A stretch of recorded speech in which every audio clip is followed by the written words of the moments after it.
Oi, eu sou o Gustavo e nessa live eu vou fazer uma explicação desse livro aqui.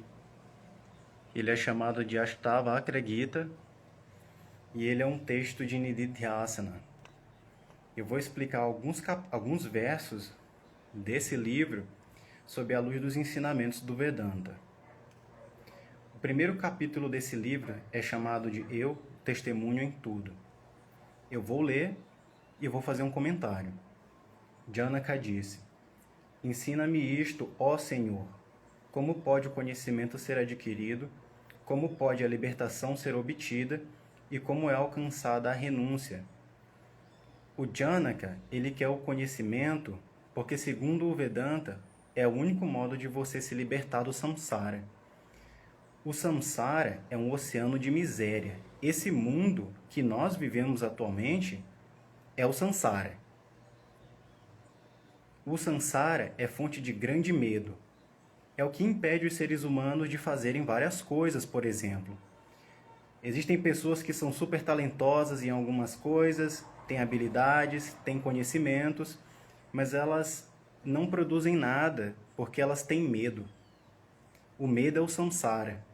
O Janaka está pedindo o conhecimento porque o conhecimento é o único modo, é a única forma de se destruir o medo. Então ele quer saber como é que o conhecimento pode ser adquirido, porque ele quer se livrar do medo e do samsara. Como que pode a libertação ser obtida, tá?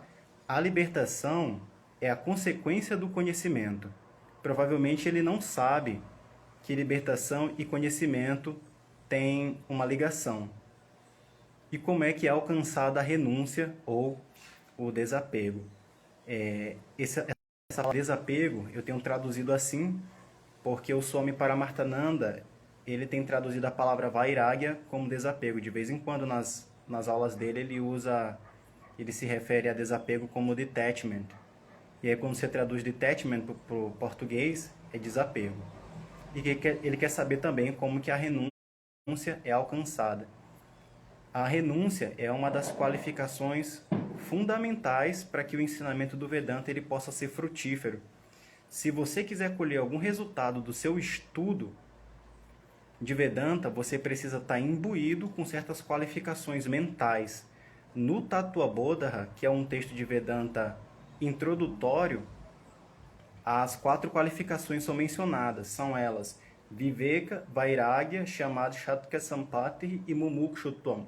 Se eu não me engano, são essas 4, que são a discriminação, o desapego, a disciplina sextupla e o desejo por libertação.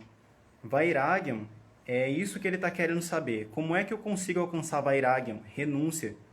Porque ele entende que é necessário qualificação mental para você poder até mesmo ser exposto ao ensinamento do Vedanta. É necessário que você tenha qualificação. E para você obter o resultado do seu estudo de Vedanta, você também precisa dela. Então ele está querendo saber como é que eu consigo adquirir tudo isso, né? Como é que eu consigo obter o conhecimento, a libertação e a renúncia.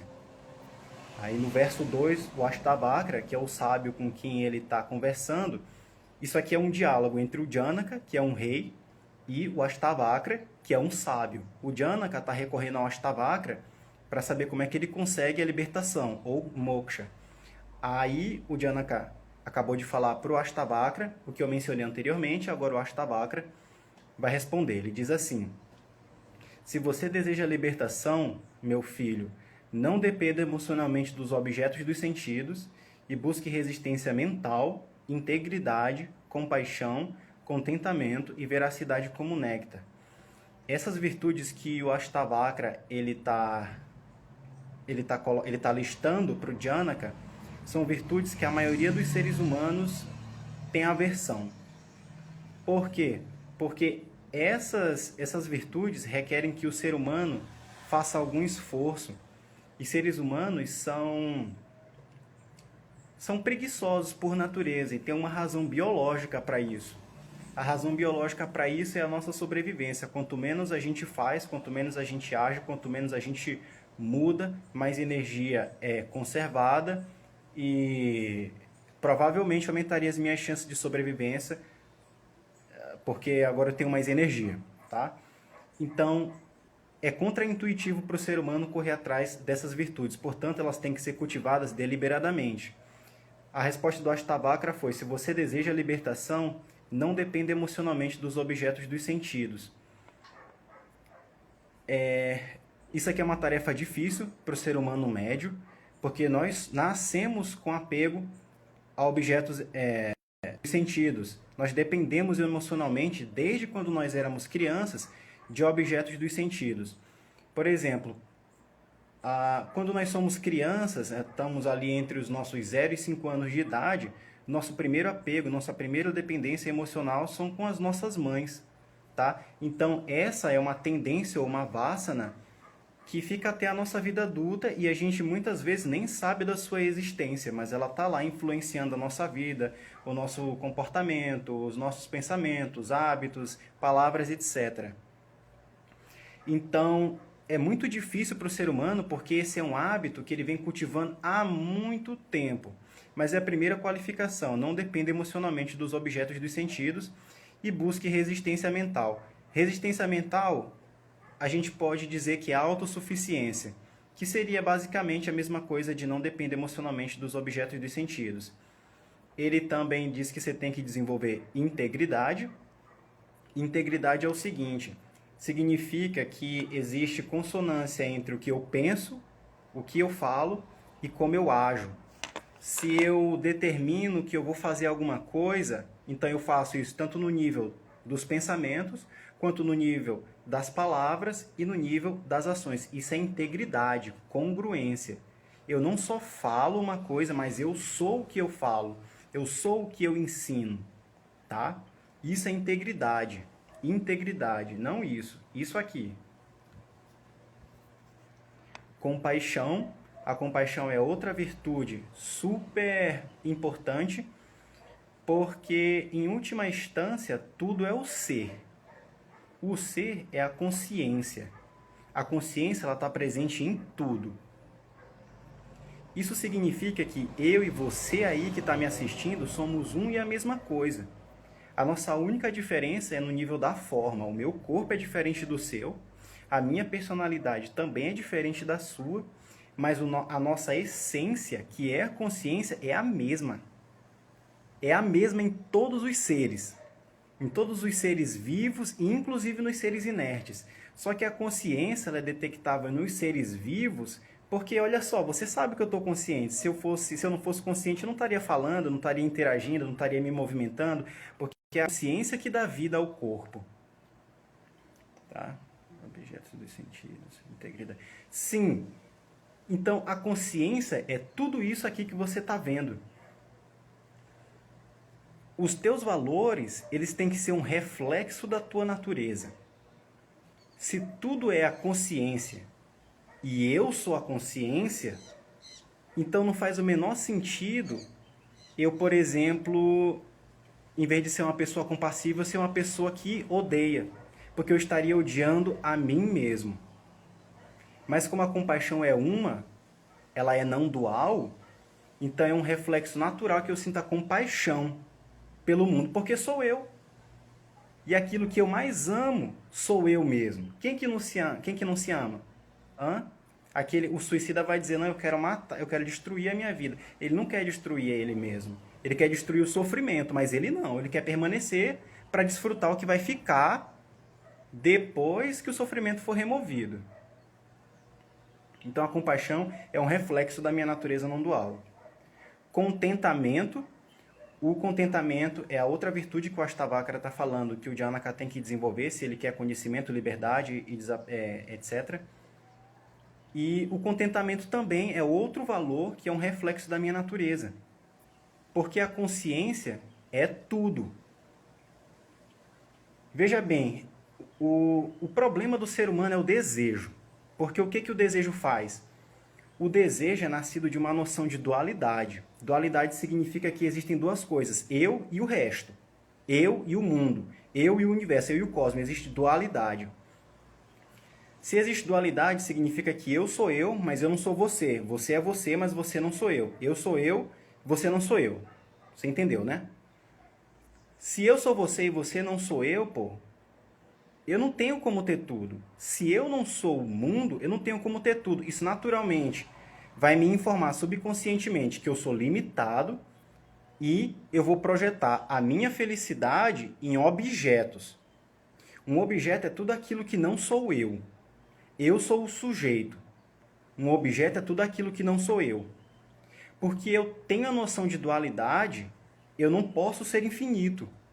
Se eu não sou infinito, eu sou finito. E finito é sinônimo de lamentação, tristeza. Se eu estou triste, eu vou atrás de felicidade. A felicidade é a minha natureza, mas como eu não sei disso devido à ignorância, eu busco a felicidade em outras coisas diferentes de mim mesmo, porque eu acredito na dualidade. Essa é uma crença subconsciente que as pessoas já nascem tendo. Mas a realidade não é dual. Essa diferença que tem entre eu e você, eu entre esse celular, eu e entre essa casa e essas roupas, é aparente, parece, mas não é. Essa é a essência do Vedanta. Se você entendeu isso e assimilou, você é um homem livre, um sábio, um rishi, você está entendendo? Um swami. E ele também fala e a veracidade como néctar. Eu vou ler de novo porque já deve ter esquecido. O Ashtavakra respondeu ao Janaka: se você deseja a libertação, não dependa emocionalmente dos objetos dos sentidos e busque resistência mental, integridade, compaixão, contentamento e a veracidade como néctar. A veracidade é falar a verdade. Ser honesto, sincero, transparente com as pessoas. Tá? Agora vai entrar uma questão ética bem aqui. Quais são os limites da veracidade? Se você escolhe mentir, tem que ser por um bem maior. Você não mente para se beneficiar. Tá? Existe o que é chamado de mentira branca. Existe aquela mentira que não é a branca, que é por egoísmo. E existe aquela mentirinha branca, que às vezes é só para aplacar só para neutralizar um desentendimento ou para não ferir uma pessoa desnecessariamente. O verso 3 é o seguinte. Ainda é o Ashtavakra explicando para o Janaka como ele obtém o conhecimento, como que ele pode obter a libertação, como é alcançado o desapego. Aí o Ashtavakra, agora no verso 3, está continuando a resposta. Ele responde: você não é a terra, você não é a água, você não é o fogo, você não é o ar e nem o espaço. A fim de alcançar a liberdade, conheça o eu como a testemunha de tudo isso, da natureza da própria consciência pura. Aqui no começo desse verso, ele começa listando os elementos: terra, água, fogo, ar e espaço. Diferente da química, as escrituras dividem os elementos só em 5. Na química tem aquela tabela periódica de 100 e poucos elementos. No Vedanta, tudo isso é reduzido a 5 elementos, que é a terra, a água, o fogo, o ar e o espaço. E o Janaka, ele está falando agora da natureza do Janaka. Porque Janaka pediu conhecimento. O conhecimento que ele quer é o conhecimento da natureza dele mesmo. Quem sou eu? Ele quer saber isso, ele só não sabe. No fundo, o que ele quer é isso com essas perguntas. Então, o Ashtavakra está respondendo ele. Você não é a terra, você não é a água, nem o fogo, nem ar, nem o espaço. Por quê? Se ele não é essas coisas, então o que ele é? Terra, água, fogo, ar e espaço são matéria. O que o Janaka é consciência. A consciência é diferente da matéria. Consciência não é parte, produto ou propriedade da matéria. A consciência é uma entidade infinita, é uma entidade imortal, pervade tudo. Quando o corpo morre, a consciência não morre, ela permanece, mas em um estado não transacional.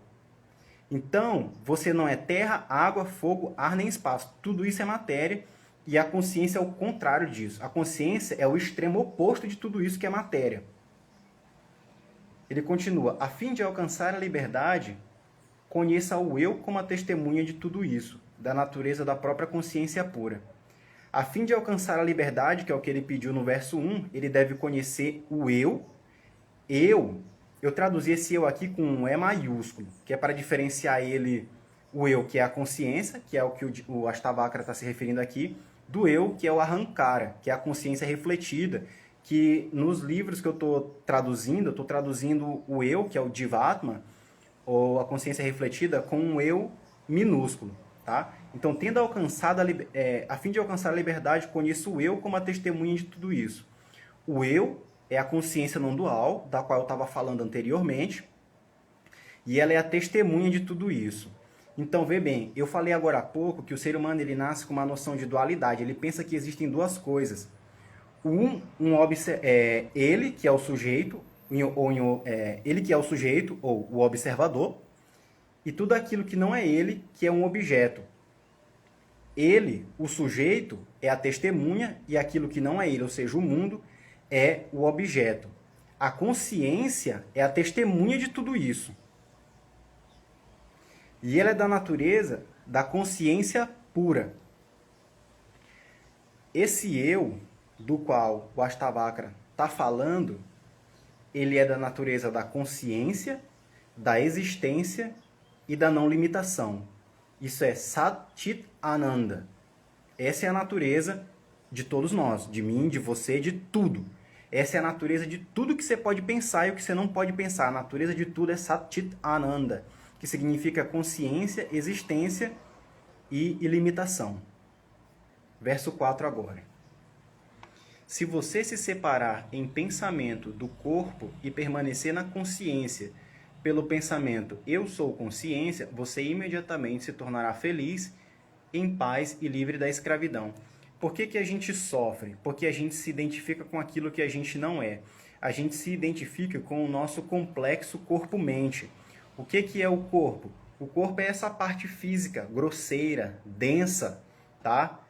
Composta de mãos, dedos, braço, antebraço, tronco, pernas, pés, canela, ombro, braço, antebraço, pescoço, cabeça, orelhas, órgãos internos. Isso é o corpo físico, é o corpo denso, mas a gente também tem uma parte sutil que é chamado de corpo sutil. Em sânscrito, corpo sutil é chamado de Sukshma Sharira e o corpo físico é chamado de Stula Sharira. Corpo físico e corpo sutil. A causa do nosso sofrimento, a causa da nossa ignorância, é a nossa identificação com esses dois fatores que não somos nós por essência. Mas por causa de avidya ou maya, nós cometemos o erro de nos identificar com essas coisas. A nossa essência fundamental é a existência e a consciência.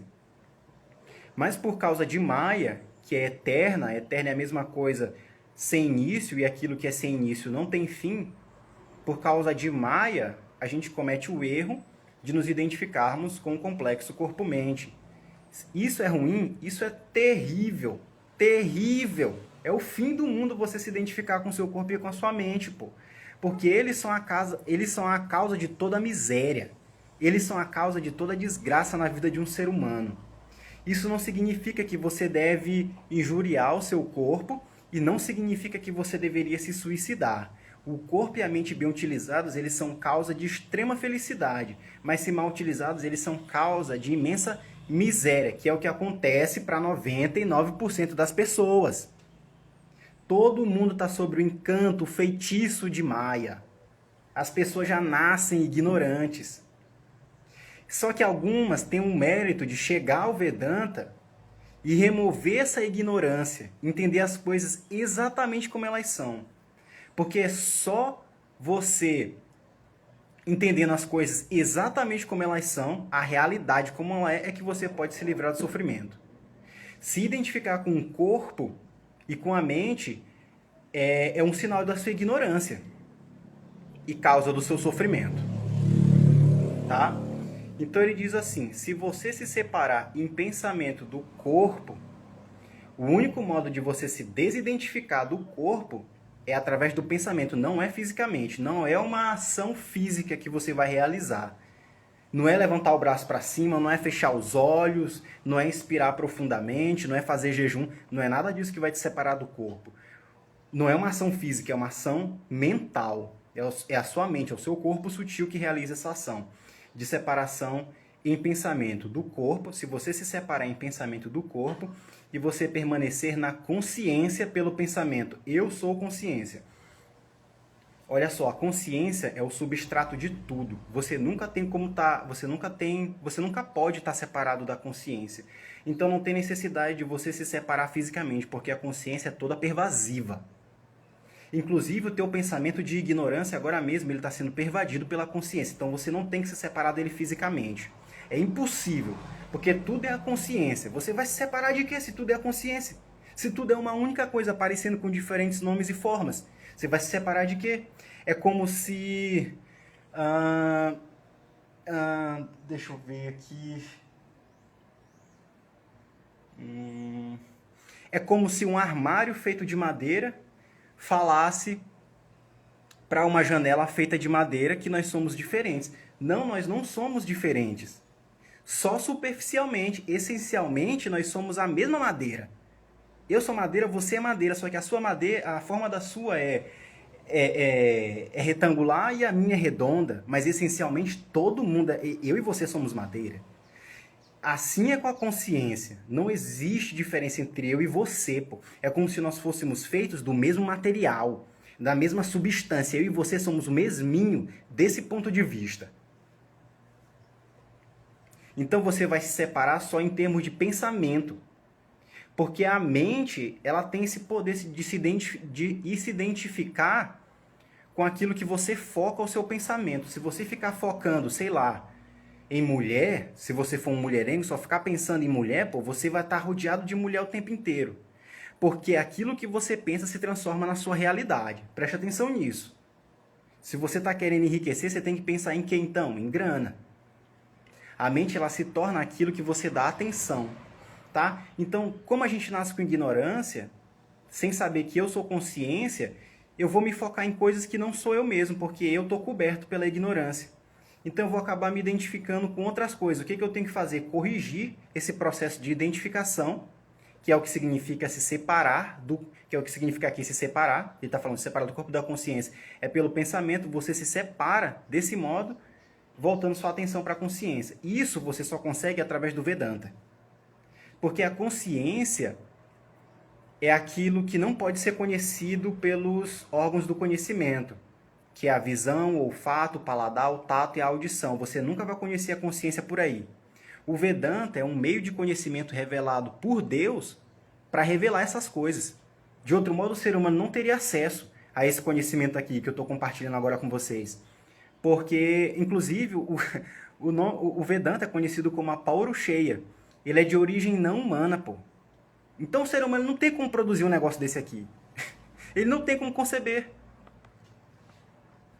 Se você se separar em pensamento do corpo e permanecer na consciência, pelo pensamento eu sou consciência, você imediatamente se tornará feliz, em paz e livre da escuridão. Você vai se tornar feliz porque você vai começar a se identificar com aquilo que você é. Aquilo que você é a consciência. A natureza da consciência é Ananda. Ananda significa ilimitação. E só na ilimitação é que existe felicidade. Você é isso, pô. Se você se identificar com isso, você é felicidade. Lembra do que eu acabei de falar? De que a mente ela se torna aquilo que ela presta atenção?